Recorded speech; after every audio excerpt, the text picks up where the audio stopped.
Congratulation, আপনারা হইতেছেন আমাদের 50তম কাস্টমার। আপনাদের জন্য আমাদের থেকে এখান থেকে ডিসকাউন্ট চলবে, 50% ডিসকাউন্ট। আপনাদের একটা মিসআন্ডারস্ট্যান্ডিং হচ্ছে। আমরা আসলে কাস্টমার, কাস্টমার না মানে কি? আমরা কিনে অ্যাকচুয়ালি আমরা এসেছিলাম আপনাদের ওয়াশরুমতে ইউজ। কোন কিনে করলেন? এত কিছু পুরো শেষ নেই, পুরো শেষ তো না। আসেন আপনাদের ওয়াশরুম দেখে দিই।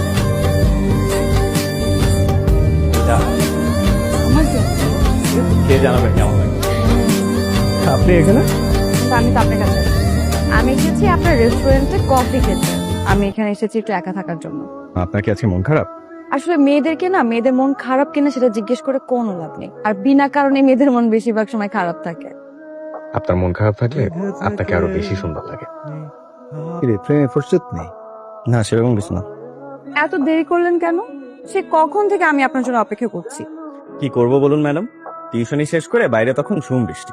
আমার জন্য তো আর গেটের বাইরে কেউ মার্সিডিজ নিয়ে দাঁড়িয়ে থাকবে না, তাই ঝুম বৃষ্টি মাথায় নিয়ে কাদা জল ভেঙে গরিবের গাড়িতে মানে দুপায়ের উপর ভরসা করেই আসতে হয় আপনার আমন্ত্রণ রক্ষা করতে। ভিজে গেছো দেখছি, কাছে এসো তো, রুমাল দিয়ে মুছে দে। আমি ভাবলাম তুমি তোমার শাড়ির আঁচল দিলে আমাকে মুছিয়ে দিবে।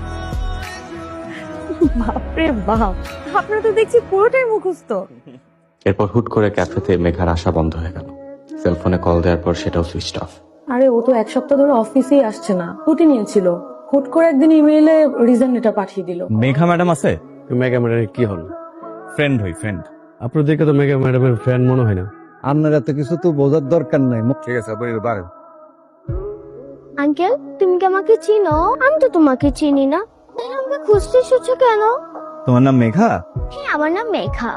আমি তোমার মতোই একটা মিষ্টি প্রিন্সেসকে খুঁজছি। ওর নাম কিও মেঘা? আমি জানতাম আপনি আসবেন। তুই যদি জানতেই যে আমি আসবো তাহলে এরকম গোলক ধাঁধার মতো ঘোরালে কেন? কোনো কিছু সহজে পাওয়ার মধ্যে কোনো আকর্ষণ থাকে না। একটা প্রশ্ন করি।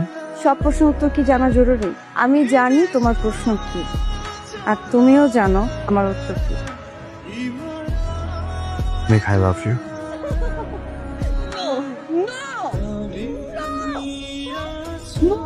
নো।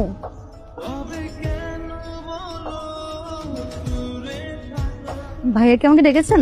এটা নাও। এটা কি আমার জন্য? জি না, তোমাদের ক্লাসে আকিও নামে একটা মেয়ে আছে না, ওকে গিয়ে বলবা যে এটা রাজ দিছে। রাত ভাইয়া তো। তুমি যতই নিজেকে লুকিয়ে রাখো, আমার চোখ তোমাকে ঠিকই খুঁজে নিয়েছে। ছুটির ঘন্টার পরে আমি তোমার অপেক্ষায় থাকবো।